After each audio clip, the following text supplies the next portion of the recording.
If you wanted to make a ping pong ball, what would you have to do first?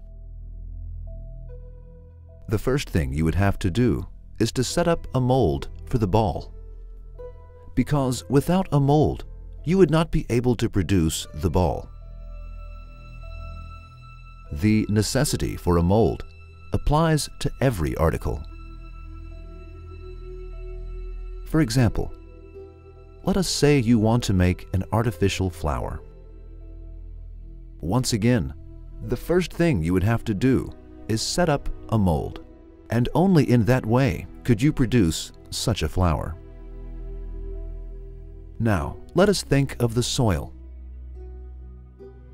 500,000 various plants can grow from the same soil. A separate plant or tree will come out of whichever germ or seed you throw into that soil. This situation can have two separate explanations. One, the creator of these plants, trees, and flowers is God Almighty. He has both scientific and spiritual molds for every plant and flower within His wisdom. With His endless wisdom, He has appointed different providential forms for every plant. And with His limitless power, He pushes atoms and elements into spiritual molds and creates beings. All of these instantly occur by His will. 2. If the existence of God is not accepted, God forbid, then one out of these two options must be chosen. A. There must be as many material molds as the plants in the soil. By using these material molds, the soil produces greenery. Nevertheless, there is a work of art present, and a mold must be used for this work of art to come into view. Without a mold, the creation of these orderly plants would not be possible. Since a material mold is necessary even for an artificial flower, it is impossible to create those endless flowers and plants without molds. In that case, there are 500,000 molds for the 500,000 different types of plants in the soil. It is not possible for rational minds to accept that there are 500,000 different molds in the soil. And it does not just end there with 500,000 different molds. Every individual plant amongst the different species has a different form. Its flowers and leaves even vary amongst its own species. In that case, it is not about accepting that there are 500,000 material molds in this soil, but about admitting the presence of material molds when taking the created plants into consideration. No plant looks like another, and every single one requires a specific and unique mold. B.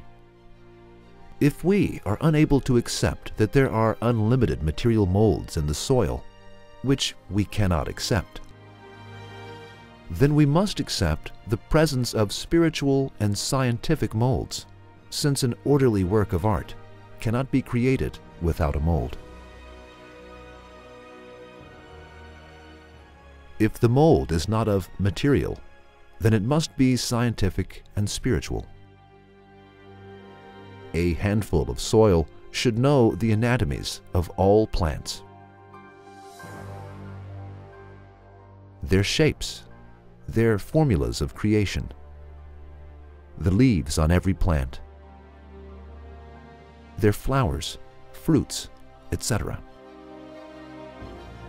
And with its power, it should propel atoms to these scientific molds.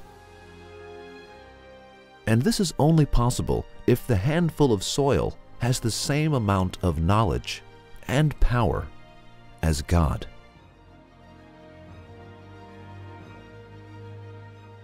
If we are to summarize again, the plants, flowers, and trees that come out of the soil have been created so perfectly that it seems as if they have been molded. After seeing the extraordinary creation that is in front of our eyes, we should say, God is the creator of such greenery. Within God's endless wisdom, there is a scientific and spiritual mold for every plant. With the power of incitation, the atoms enter these molds and plants are created. God forbid, if God's existence were to be denied, then in order to explain the activity that occurs right before our eyes, we would have to accept one of the following two explanations. One, there are material molds for every plant in the soil, and the soil uses those molds to create these plants. In that case, when the plants in the potting soil are taken into account, then the existence of the material molds will be accepted. 2. If the soil does not have material molds, then it must have spiritual and scientific ones. The anatomy of every plant that has been created should be known scientifically and through the use of power. Particles should be propelled into spiritual molds. Do those who do not accept the endless wisdom and power of God and who deny His existence not feel ashamed when they accredit a handful of soil with having as much power and knowledge as Him? Or do they actually accept that there is a material mold for every kind of plant that is found in the soil? Is there any other option than the ones we have listed above that allows them to explain the creation of those things? Or do they close their eyes and pass everything off as a coincidence?